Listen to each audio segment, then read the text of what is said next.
हरियाणा के पानीपत जिले से सीआईए ने पाकिस्तान की खुफिया एजेंसी आईएसआई के एजेंट नोमान इलाही को गिरफ्तार किया है, जिसे लेकर आज सुबह सीआईए उत्तर प्रदेश के कैराना शहर पहुंची। यहां नोमान के घर का ताला तोड़कर एक एक चीज खंगाली गई। सीआईए के हाथ नोमान के घर से कई संदिग्ध कागजात लगे हैं। 8 पासपोर्ट भी नोमान के घर से मिले हैं।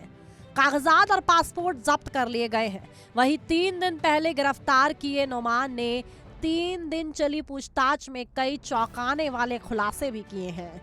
नोमान ने बताया कि वह आतंकी इकबाल काना के संपर्क में था और उसे ही देश से जुड़ी संवेदनशील जानकारियां भेजता था। सूत्रों के अनुसार नोमान ऑपरेशन सिंदूर के दौरान श्रीनगर में भारतीय सेना की गतिविधियों की जानकारी पाकिस्तान भेजने के मिशन पर था। पहलगाम में हुए आतंकी हमले के बाद जब भारतीय सेना ने पाकिस्तान के आतंकी ठिकानों पर ऑपरेशन सिंदूर शुरू किया, उसी दौरान नोमान छिपकर गुप्त तरीके से श्रीनगर जाकर भारतीय सेना की गतिविधियों की जानकारी जुटाने की फिराक में था। नोमान के मोबाइल से व्हाट्सएप चैट मिली है। चैट पढ़कर सीआईए को पता चला कि पाकिस्तान की खुफिया एजेंसी आईएसआई ने उसे भारतीय सेना से जुड़ी गतिविधियों की जानकारी श्रीनगर से भेजने के निर्देश दिए थे। इस काम के बदले में नोमान को मोटी रकम का लालच दिया गया था। जानकारी के मुताबिक इलाही लंबे समय तक कैराना में पासपोर्ट एजेंट का काम कर चुका है। मुस्लिम देशों में जाने के लिए वह लोगों के पासपोर्ट बनवाता था। इसमें पाकिस्तान भी शामिल था। जानकारी के मुताबिक इसी दौरान उसका संपर्क काना से हुआ। सूत्रों का कहना है कि काना का भी ताल्लुक कैराना से ही है। 30 साल पहले ही वह भारत छोड़कर पाकिस्तान में बस चुका है। काना का नाम हथियारों की तस्करी में भी आ चुका है। वह पाकिस्तान से भी भारत विरोधी एजेंडा चलाता था। वह कैराना के लोगों से संपर्क करता था। इसके अलावा युवाओं को रोजगार का लालच देता था। सूत्रों का कहना है कि इलाही को पाकिस्तान से अच्छा खासा पैसा मिलता था। वह उन लोगों को संवेदनशील जानकारी देता था। खास तौर पर ट्रेन में आर्मी के मूवमेंट को लेकर वह जानकारी पाकिस्तान भेजा करता था। सूत्रों के अनुसार नोमान की गिरफ्तारी पानीपत से हुई, जहां वह अपनी बहन जीनत के घर पर रह रहा था।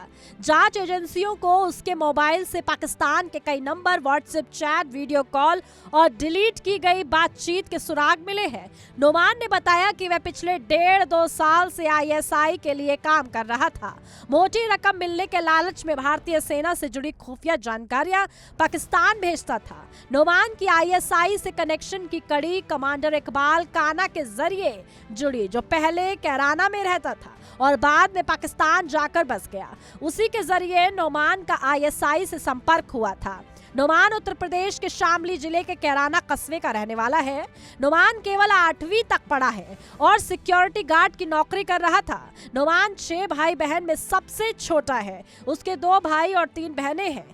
बहन जीनत की शादी पानीपत में हुई थी। नोमान पिछले 4 महीने से जीनत के साथ ही रह रहा था। नौकरी की आड़ में वह पाकिस्तान को खुफिया जानकारी भेजने का काम कर रहा था। फिलहाल पुलिस और सुरक्षा एजेंसियां उससे गहन पूछताछ कर रही है और उसके नेटवर्क को खंगालने में जुटी है। पानीपत में पकड़े गए पाकिस्तानी जासूस नोमान इलाही 20 मई तक पुलिस रिमांड पर है।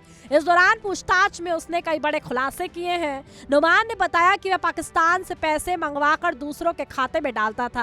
पुलिस अब उन सभी खाता धारकों से पूछताछ कर रही है और ये पता लगाने की कोशिश कर रही है कि क्या पानीपत में कुछ लोग हैं जो नोमान की तरह पाकिस्तान के लिए काम कर रहे हैं। नोमान 4 महीने पहले ही अपनी शादीशुदा बहन जीनत के घर रहने आया था। देशद्रोह के केस में नोमान की गिरफ्तारी के बाद से जीनत का रो रो कर बुरा हाल है। लेकिन नोमान जैसे कितने पाकिस्तानी जासूस भारत में घूम रहे हैं और भारत के कौन-कौन से कोनों में छुपे हुए हैं।